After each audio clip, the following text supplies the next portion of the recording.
Hello mummy, यहाँ एक बहुत बड़ी गड़बड़ हो गई है। तो हमेशा बढ़िया बहुत बड़ी प्रॉब्लम ही क्रिएट करते हो।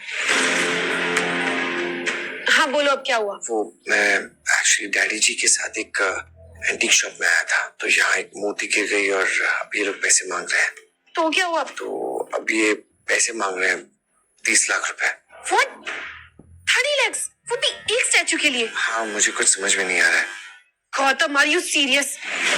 तुम घर पर पड़े रहते हो पूरे दिन, मुफ्त की रोटियां तोड़ते हो, उससे भी तुम्हारा पेट नहीं भरता कि तुम अब नई नई प्रॉब्लम्स क्रिएट कर रहे हो मेरे लिए। तुम बताओ कहाँ से लेकर आऊंगी मैं 30 लाख इतने शॉर्ट नोटिस पर? 30 लाख सुनते ही उसके पैरों तले जमीन खिसक गई थी। गौतम भी अवनी के गुस्से के आगे कुछ नहीं कह पाया। You know what? तुम्हें रोज रोज प्रॉब्लम क्रिएट करने की आदत हो गई है। But I am really sorry, इस बार मैं तुम्हारी कोई मदद नहीं करूंगी। ये प्रॉब्लम तुमने खुद क्रिएट किया, अब इसे सॉल्व भी तुम खुद करो। लेकिन अवनी, आज गौतम और अवनी की शादी को 3 साल हो चुके थे, लेकिन गौतम आज भी अवनी के घर एक घर जमाई बनकर ही रहता था, जहां उसकी हैसियत एक नौकर जितनी ही थी। वो नौकरों की तरह कभी सांस की साड़ी आयरन करता, तो कभी अवनी की गाड़ी साफ करता। घर की रसोई से लेकर घर की सफाई तक का सारा बोझ उसी के सर पर था।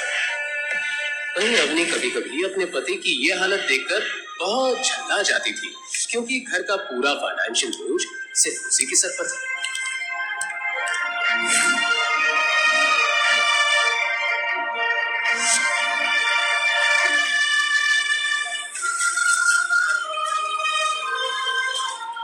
लेकिन अवनी, ये स्टैचू पापा के हाथ से टूटा है, इसमें मेरी क्या गलती है?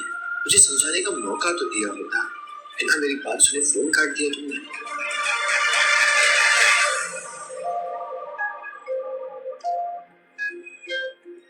क्या हुआ मिस्टर? 1 घंटा हो गया, लेकिन अभी तक ना पैसे आए और ना तुम्हारी मदद के लिए कोई आदमी। ऊपर से बुढ़ा शॉप से भागने की कोशिश कर रहा था। वो तो अच्छा हुआ गार्ड्स की नजर उन पर पड़ गई, वरना ये तो रफू चक्कर होने का पूरा प्लान बना चुका है। देखिए मिस्टर, 2 बजे, अगर 5 बजे तक तुमने इस एंटिक स्टैचू के पैसे नहीं भरे तो मैं पुलिस को बुला के इस बुढ़े को अंदर करवा दूंगा और इन बॉडीगार्ड से तुम दोनों की खातिरदारी कर लेंगे। समझ में आई मेरी बात? जी सर, समझ में आई, बस तुम हम फिगर आउट करते हैं। पापा जी, ये हमें यहाँ पेमेंट किए बिना जाने नहीं देंगे। लेकिन मैं जेल नहीं जाना चाहता, प्लीज तुम कुछ करो ना, तुम मेरे बदले जेल चले जाओ। वैसे भी मेरे परिवार ने 3 साल तक तुम्हें रहने के लिए छत दी है, इतना तो कर सकते हो ना तुम मेरे लिए। डैडी जी, मैं जेल तो चला जाता, पर ये लोग काफी स्ट्रिक्ट है, ऐसे नहीं छोड़ेंगे। आपने देखा नहीं वो मैनेजर कैसे धमकी देके चला गया? तो फिर पैसे दे दो ना इन्हें। 30 लाख देने, मेरे जेब में 30 फूटी कौड़ियां नहीं है। मैं नहीं कमाता, मुझे खर्चे के लिए भी अवनी पैसे देती है। मेरे पास नहीं है, मैं नौकरी है ना, पैसे कैसे कैसे चुकाओगे? तुम अवनी को फोन करो, मैंने उसे फोन किया था, उसने फोन काट दिया बिना सुने। यूजलेस दामाद हो तुम एकदम, अपनी बात मेरी बेटी के सामने रख भी नहीं सकते। तुम मुझे कॉल कर, मैं बात करता हूँ।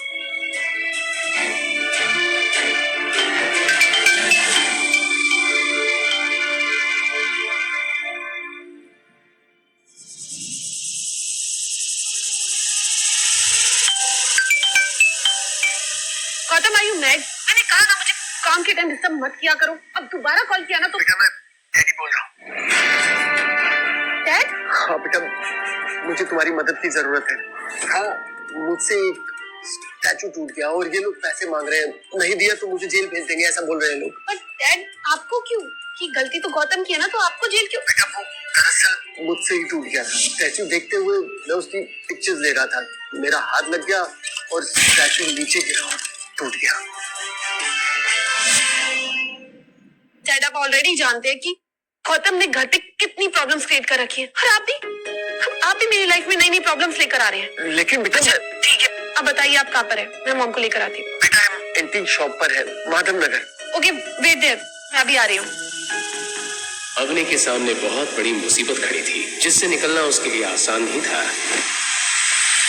दरअसल अवनी के पिता अनिल सिंह जोधपुर के अमीर परिवारों में से एक थे, लेकिन अनिल की मां गायत्री देवी हमेशा से ही गौतम और अवनी की शादी के खिलाफ थी। 3 साल पहले अवनी के दादाजी हिम्मत अग्रवाल गौतम से पुष्कर में टकराए थे और गौतम को पहचानते ही उन्होंने अपनी फेवरेट पोती अवनी के लिए उसे पसंद कर लिया।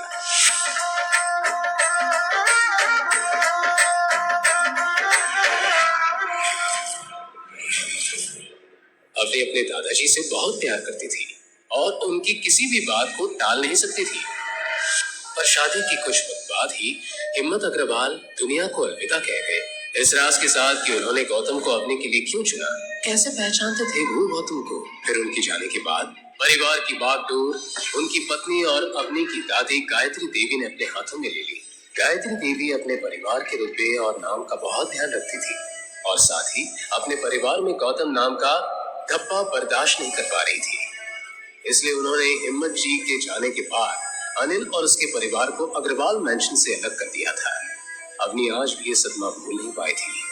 अब दिन रात उसके दिमाग में सिर्फ एक ही बात चलती रहती थी कि अपने परिवार की हालत कैसे सुधारी जाए। आज एक बार फिर उसके सामने मुसीबत खड़ी थी। वो अगले ही पल अपनी मॉम गीता के साथ माधव नगर जाने के लिए गई।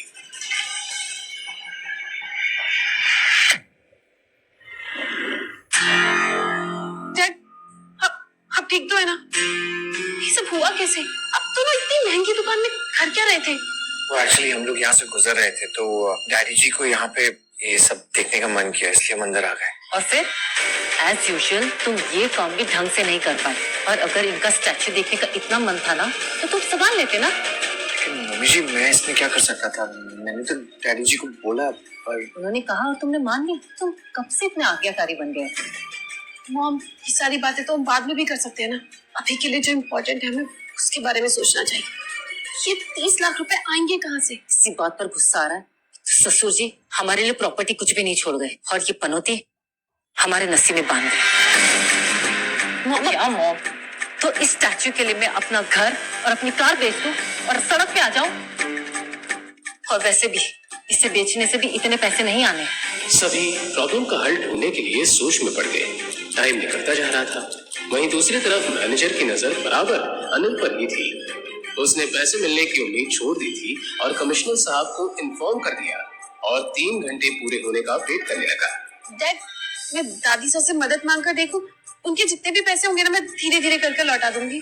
और अवनी, दादी साहब तुम्हारी मदद नहीं करेगी और तुम्हें पता है इसकी वजह क्या है? पर मॉम, एक बार बात करने में हर्ज ही क्या है? मैं कॉल करती हूँ।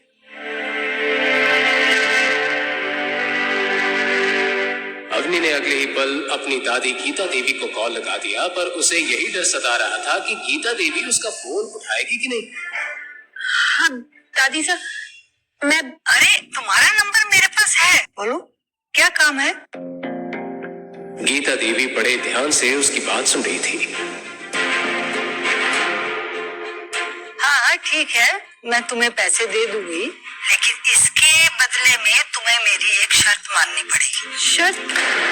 कैसी शर्त? हमारी फैमिली जल्द ही जोधपुर के सबसे बड़ी कंपनी चैरियट ग्रुप के साथ मिलकर काम करने जा रही है। अगर आज भी तुम्हारी आंखों में मेरे लिए कोई इज्जत है या मुझे अपनी दादी मानती हो, तो अभी के अभी तुम गौतम को तलाक दे दो और चैरियट ग्रुप के चेयरमैन के बेटे कबीर के साथ शादी करो। दादी साहब, आप ऐसा कैसे बोल सकती हैं? इस बार तो गौतम की इसमें कोई गलती भी नहीं थी। देखो, मुझे इससे कोई मतलब नहीं है। अगर तुम्हें मेरी शर्त मंजूर है तो मैं तुम्हारी मदद कर दूंगी। दादी साहब, मेरे पापा आपके बेटे हैं, अपने बेटे के साथ ऐसा कैसे कर सकती हैं? और आज अनिल जिस प्रॉब्लम में है ना, उसकी वजह सिर्फ तुम हो, और इसीलिए अगर तुम्हें मेरी शर्त मंजूर है तो मैं तुम्हें पैसे देने के लिए तैयार हूँ। दादी साहब, मेरी बात।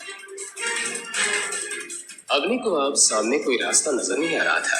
अभी प्लीज डोंट वरी, मैं कुछ करता हूँ। अब क्या करोगे तुम? इतनी बड़ी रकम बाहर जाके भीख मांग के लाओगे क्या?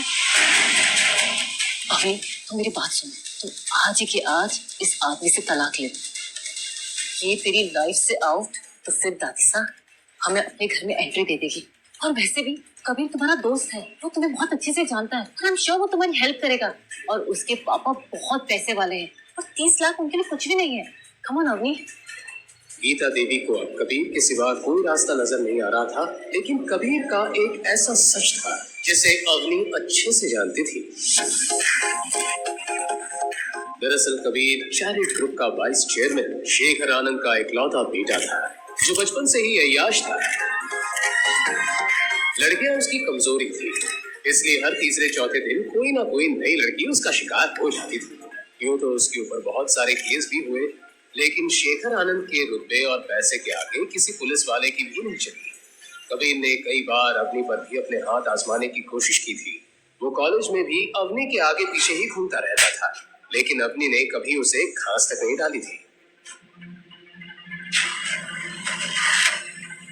वहीं दूसरी तरफ गौतम, जो अब तक शांत था, कबीर का नाम सुनते ही गुस्से में आ गया। लेकिन इस वक्त कोई उसकी बात सुनने को तैयार नहीं था। वो तुरंत अपना फोन निकालकर शोरूम से बाहर चला गया। शोरूम के बाहर जाते ही उसने मोबाइल में एक नंबर डायल कर लिया। जैसे जैसे उसे फोन की रिंग सुनाई दे रही थी, वैसे वैसे उसकी धड़कनें तेज होती जा रही थी। मुंशी जी, अम्मा खड़ी होको। क्या अवनी अपने परिवार को इस मुसीबत से निकाल पाएगी?